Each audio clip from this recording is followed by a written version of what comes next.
Welcome back to The Big Picture. Will the Seneca Nation and New York State be able to come to terms with a new compact? Tony Farina welcomes a special guest for his report with the latest. Hello. Thanks for joining us on this edition of the Tony Farina Report segments of The Big Picture Show. I'm here today with John Kane, one of the strongest voices for native rights and a native rights advocate I know, and one of the leaders in that area in this community. And we're here to talk about today the Seneca Gaming Compact, which runs through next year. And of course, there was a big squabble recently in 2017 when the Senecas stopped paying the revenue sharing to the state, which in turn is passed on to the three host cities, Buffalo, Niagara Falls, and Salamanca. And that caused a court battle, which has come to an end, apparently. However, while the Seneca leaders have said they're going to pay the roughly $500 million that's still owed to the state under that gaming compact, that hasn't happened yet. And John Kane, thanks for joining us. And we don't know yet whether that's going to happen, even though they said it was going to happen. Yeah, it's still very much in a state of flux. There's been a lot of political upheaval since the announcement by... On the reservation. Well, let me clarify one thing. You're a Mohawk. I'm Mohawk, so I don't necessarily have a dog in this fight. Right. But I've been very involved in following this over the years. You and I have talked about this on various, on newspaper, on television before. Right. And this battle in particular is really problematic because revenue sharing can't be forced, isn't supposed to be forced upon Native people. It is one of those things that under the Interior Department's guidelines, revenue sharing is only legal if a state offers a concession that is both substantial and quantifiable. And by substantial, it means that it has to meet or exceed the value for what they're being paid in this revenue sharing. And that has never been the case. It hasn't. Well, they've always contended that the exclusivity part of the gaming compact was never really enforced or never upheld. It never really existed because to the extent the state could compete against the Seneca Nation, even in that exclusivity zone, they've always done it. They've done it with lotteries, they've done it with lotto, quick draw, scratch-offs, and then they expanded their, essentially what they call their lottery into these racetrack casinos, and they called them that. And they built out these large slot parlors right within that exclusivity zone. The only thing the state didn't do was open up Class 3 gaming in the Seneca's gaming market. We're talking about the western region here. Yeah, we're talking about all the counties, including Rochester and West. But the reality is the state couldn't do it.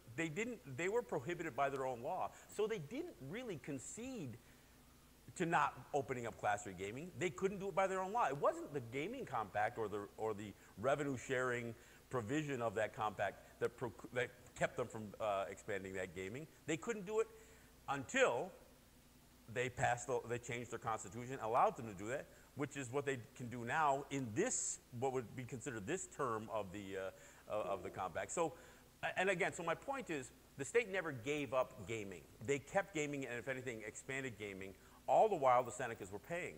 And I've always maintained that the more the state expanded gaming in that market, the more the value of their concession reduced. So and ironically, the Senecas paid more over that period of time as the value of that exclusivity became less and less, if it had any value at all. Well, let's talk. Are the three host cities likely to get the revenue sharing soon?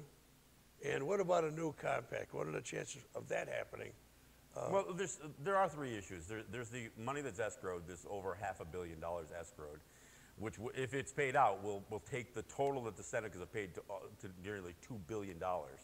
There's that. Then there's payments going forward from today through 2023, and then whether a new compact is negotiated with revenue sharing.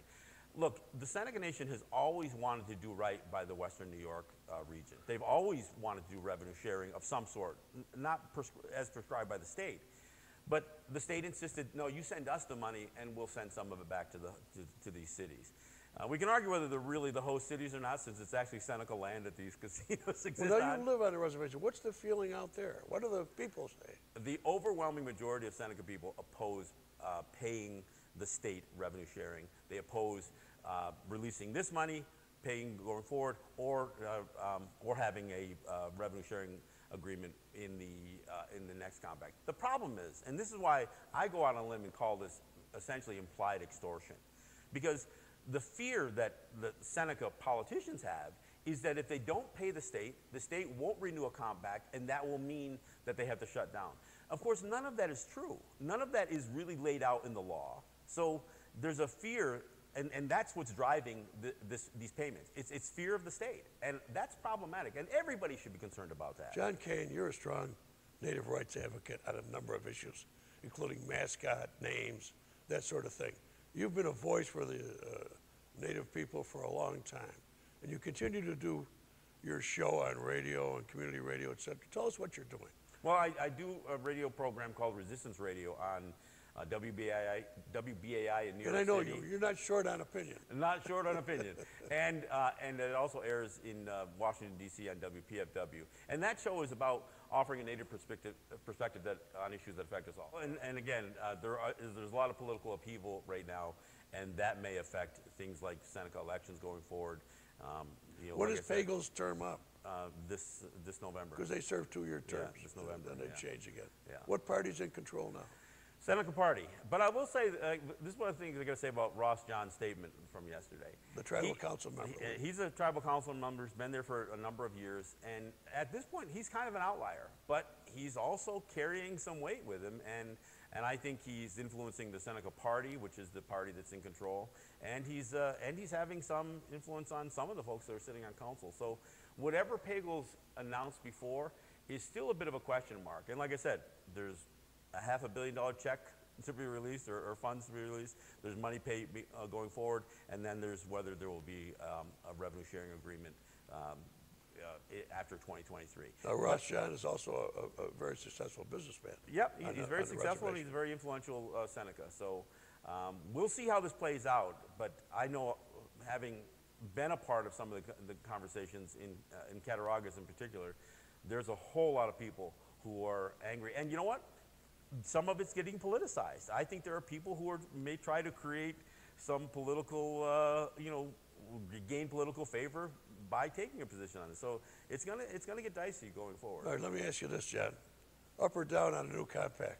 Is it going to happen? Oh, there will be a new compact. The question is, will there be revenue sharing in it? That I don't think so. No? Well, what would replace it? You got to have no. There's no requirement for revenue sharing in. The state would want something, wouldn't they? For yeah, but what are they entitled to? According to the law, they're entitled to nothing. Now, that doesn't mean the Senecas won't do right by Niagara Falls, Buffalo, and Salamanca. But I don't anticipate a gaming compact. Certainly not of the nature and at the volume that that has. So you think it'll so be far. different? Yeah, there'll be a compact, but I think revenue sharing will either be eliminated or reduced significantly. John Kane, thank you very much for joining us on the Tony Farina Report. Always a pleasure to see you and talk to you, and I hope to see you soon. Thanks, Tony, for having me. Thanks, Appreciate John. it. Thanks, Tony, for the update. I'm Judge Penny Wolfgang. Thanks for watching Western New York's only topical television talk show. Join the conversation on Facebook and at WBBZ on Twitter. We'll see you next week.